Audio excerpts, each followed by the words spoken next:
Hai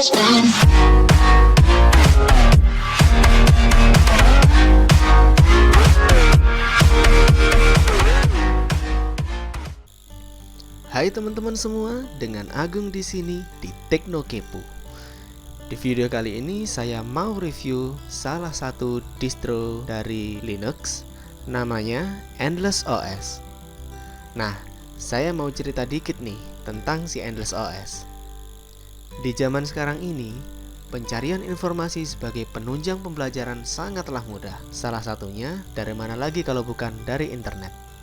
Hal ini sangatlah menguntungkan bagi mereka yang tinggal di wilayah atau negara dengan koneksi internet yang mumpuni seperti Korea Selatan, Jepang, Swedia, dan beberapa negara maju lainnya. Tapi, bagaimana jika kita tinggal di suatu negara dengan koneksi internet yang buruk seperti Libya, India, Indonesia, dan negara-negara berkembang lainnya?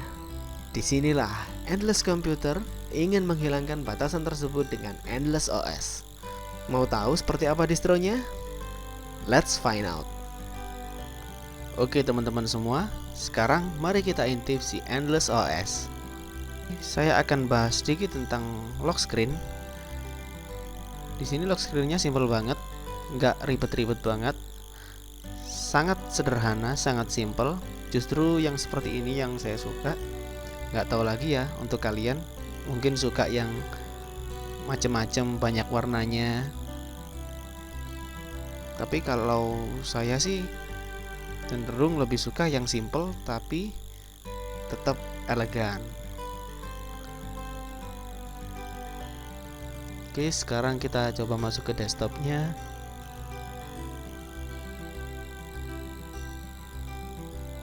Oke teman-teman semua, kita udah masuk ke desktop Endless OS.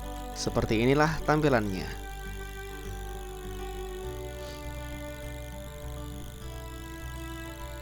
Oke, kesan pertama yang saya dapat dari desktop Endless OS ini berasa kayak pakai perangkat Android shop.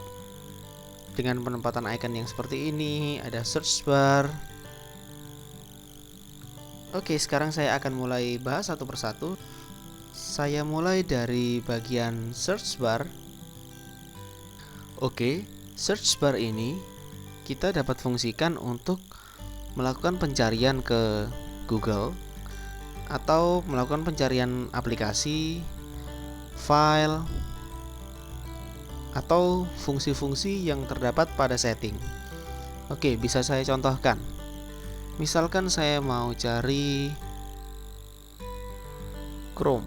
Nah, di sini dengan keyword Chrome ada dua. Oke, saya akan coba cari yang lain.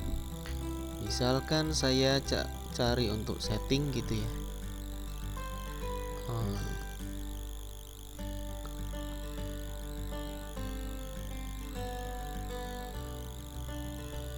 Oke, di setting pun juga ada dengan keyword berawalan MO seperti mouse dan lain sebagainya di sini.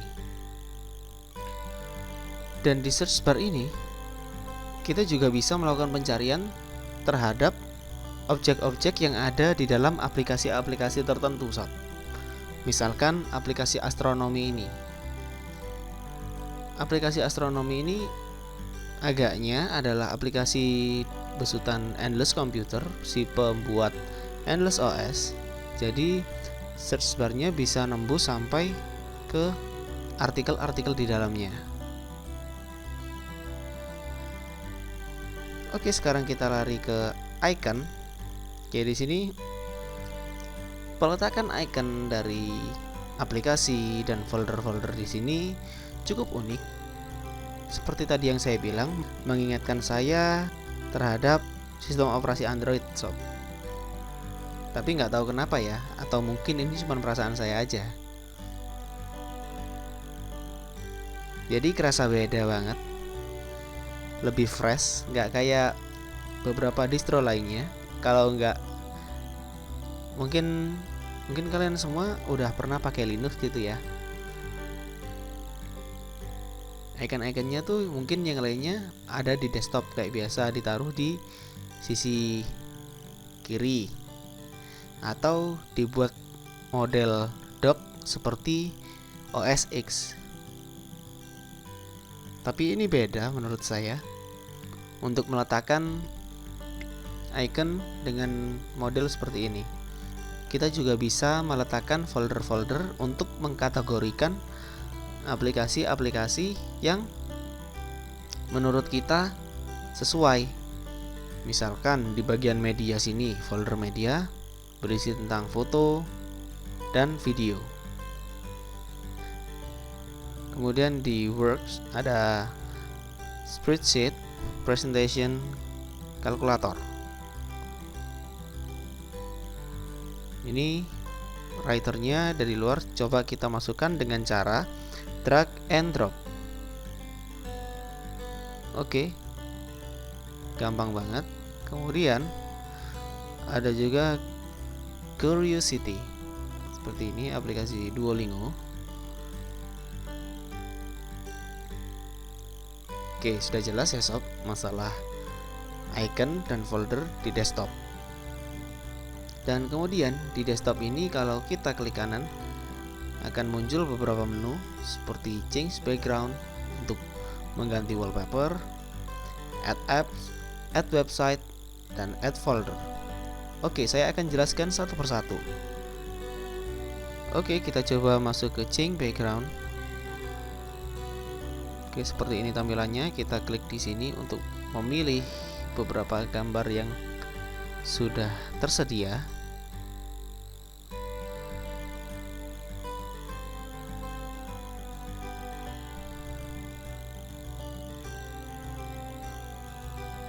Kita select.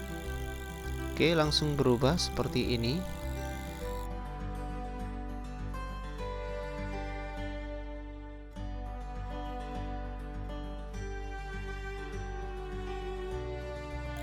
Oke, gambar-gambar yang tersedia saya rasa cukup menyejukkan mata, alamiah.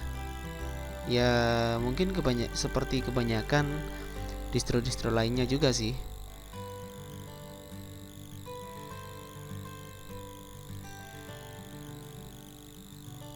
Oke, kita lanjut ke add app.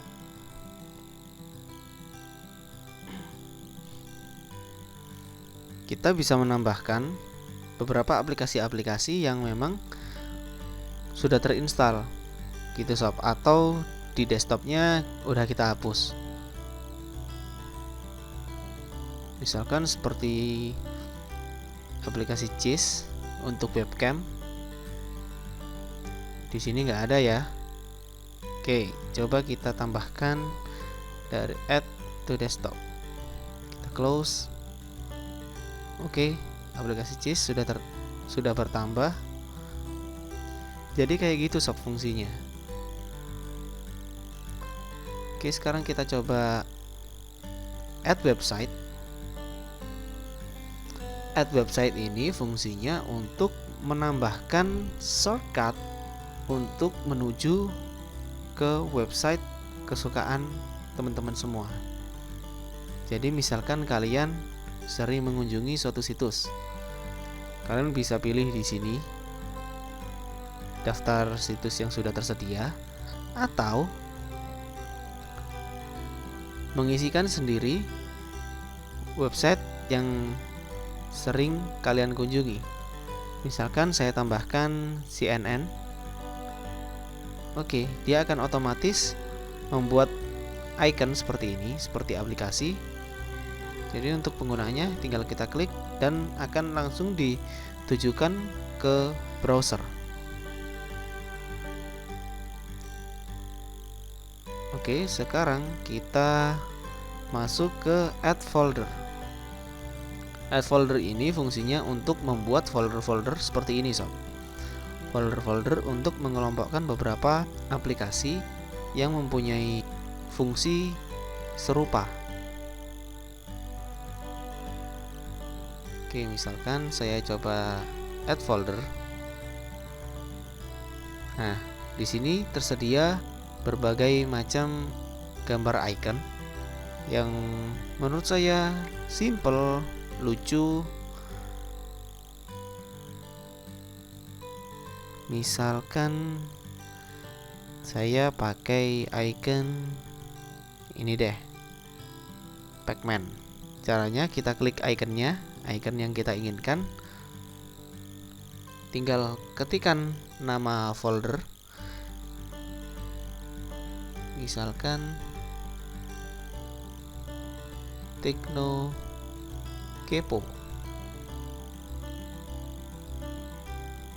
Tinggal kita klik plus.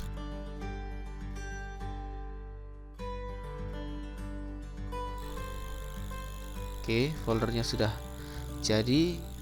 Kalau ingin menambahkan beberapa aplikasi untuk masuk ke dalam folder ini, ya tinggal drag and drop sob.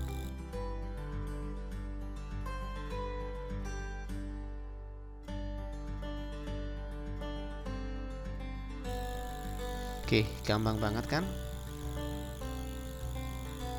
Oke, selanjutnya jika kita melakukan klik kanan terhadap icon-icon yang ada di desktop, entah itu icon aplikasi maupun icon yang ada di folder, kita coba, akan muncul menu seperti ini, remove from desktop. Di folder juga muncul menu yang sama, cuman bedanya kalau misalkan kita langsung tujukan terhadap aplikasi, dia akan langsung terhapus dan muncul semacam notifikasi bahwa objeknya telah dihapus dari desktop. Bukan aplikasinya di uninstall gitu, bukan sob, tapi terhapus dari desktop. Dan kalau kita mau kembalikan saat notifikasi ini muncul, kita tinggal tekan undo seperti ini.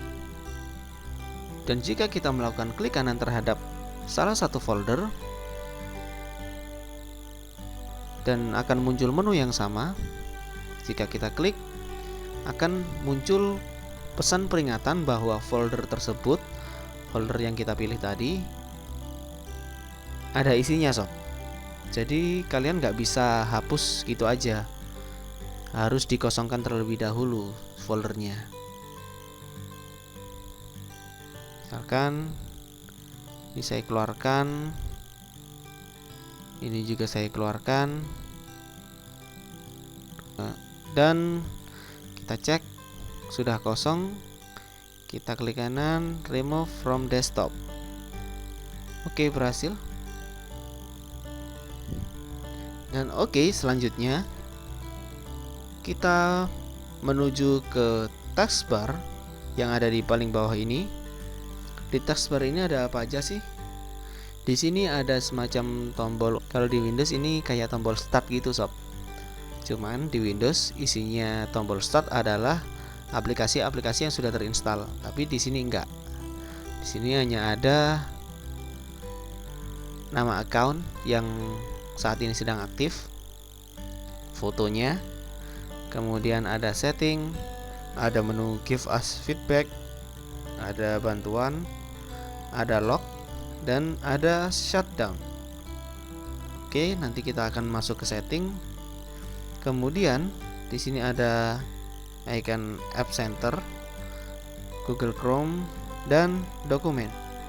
Dan kalian juga bisa menambahkan beberapa aplikasi yang ada di desktop kalian maupun yang nggak ada di desktop kalian ke dalam taskbar dengan cara kalian harus buka aplikasi yang ingin kalian letakkan di taskbar. Seperti misalkan saya mau pakai aplikasi videos, kemudian saya klik kanan di bagian videos yang ada di taskbar, klik pin to taskbar. Oke, kalau sudah kita coba close, dan aplikasi videos masih ada di taskbar. Oke, kemudian di sini ada jam. Kalau diklik munculkan kalender, dan di sini ada icon sound untuk mengatur volume dan sound setting seperti ini. Di sini ada icon untuk mengatur konektivitas. Dan di sebelah ada icon Facebook. Kalau kita klik akan muncul seperti ini. Ini karena saya waktu bikin video ini nggak pakai koneksi internet sob. Jadi kalau misalkan kalian pakai Endless OS dengan koneksi internet, kalau kalian klik icon Facebooknya dan kalau kalian sudah login, dia akan langsung masuk ke halaman Facebook kalian. Jadi saya sudah pernah coba icon Facebook ini dan login ke akun Facebook saya. Saya berasa pakai web browser biasa gitu dengan tampilan yang sebesar ini. Dan yang terakhir dari taskbar adalah bagian corner ini sob. Ini untuk apa? Oke, saya akan tunjukkan fungsinya. Oke, saya coba buka aplikasi ini. Saya coba buka juga dokumen dan kemudian saya klik corner ini.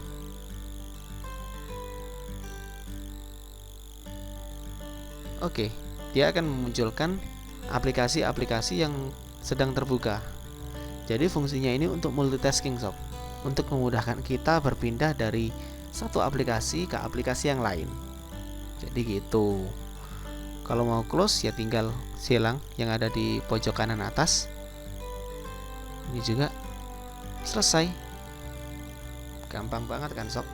Oke, sekarang kita lanjut ke bagian setting. Kita akses melalui tombol, kita anggap tombol start aja ya sob. Kita akses dari tombol start, kemudian masuk ke menu setting.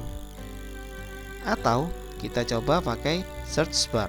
Kita coba ketik setting. Oke, kita sudah ketemu settingnya. Kita klik setting. Oke, setting. Oke, beberapa menu yang ada di setting hampir tidak jauh berbeda dengan beberapa distro Linux lainnya. Tapi ada satu yang beda dari beberapa distro Linux yang lain, yaitu di bagian menu search. Oke, menu search ini untuk apa? Menu search ini untuk melakukan pengaturan terhadap search bar. Jadi kalau misalkan kita klik di sini, ini bisa kita pakai untuk mengatur sumber pencarian dari search bar. Jadi seperti tadi sob. Di sini app centernya on, astronomy on, kalkulator on, dokumen on, terminal on. Jadi kita bisa melakukan pencarian ke aplikasi, ke artikel-artikel astronomi yang tadi saya sebutkan, dan kita juga bisa melakukan pencarian file karena di bagian dokumen ini statusnya on. Seperti itu sob. Dan jika kalian ingin menonaktifkan semua fungsi tambahan dari search bar yang ada di sini, kita tinggal lakukan switch off di bagian paling atas. Coba kita minimize. Oke, jadi setelah kita melakukan switch off terhadap search, bukan berarti search barnya nggak bisa dipakai sob. Tetap bisa dipakai, hanya saja jangkauannya benar-benar terbatas. Kita cuma bisa melakukan searching terhadap aplikasi yang sudah terinstall. Kemudian kita juga bisa melakukan searching di Google Chrome. Oke, kayak gitu ya sob. Oke, selanjutnya saya ingin menunjukkan aplikasi-aplikasi bawaan dari Endless OS. Oh iya, perlu diingat sob, Endless OS ini mempunyai dua varian. Yang pertama versi basic, dan yang kedua adalah versi full. Apa bedanya versi basic dan versi full? Versi basic diperuntukkan untuk pengguna yang memiliki koneksi internet yang bagus. Jadi aplikasi-aplikasi yang terinstall juga ala kadarnya sob. Tapi jika kalian memilih versi full, semua aplikasi yang ada di App Center itu sudah terinstall semua sob. Karena seperti yang saya bilang di awal, bahwa Endless OS adalah distro yang memang diperuntukkan untuk penunjang pendidikan di daerah-daerah berkembang dengan koneksi internet yang kurang baik. Oke, aplikasi bawaannya untuk browser, ini ada beberapa aplikasi yang sudah saya install, jadi bukan bawaan ya sob. Yang bawaan seingat saya ada Google Chrome, meskipun Endless OS juga membawa Chromium sebagai browser bawaannya, tapi Google Chrome ini sudah terinstall sob. Kemudian untuk file manajernya, ini adalah standar yang biasa dipakai oleh beberapa distro Linux yang lain, files dengan sedikit kustomisasi sesuai dengan cita rasa Endless OS tentunya. Kemudian untuk musik menggunakan Rhythmbox.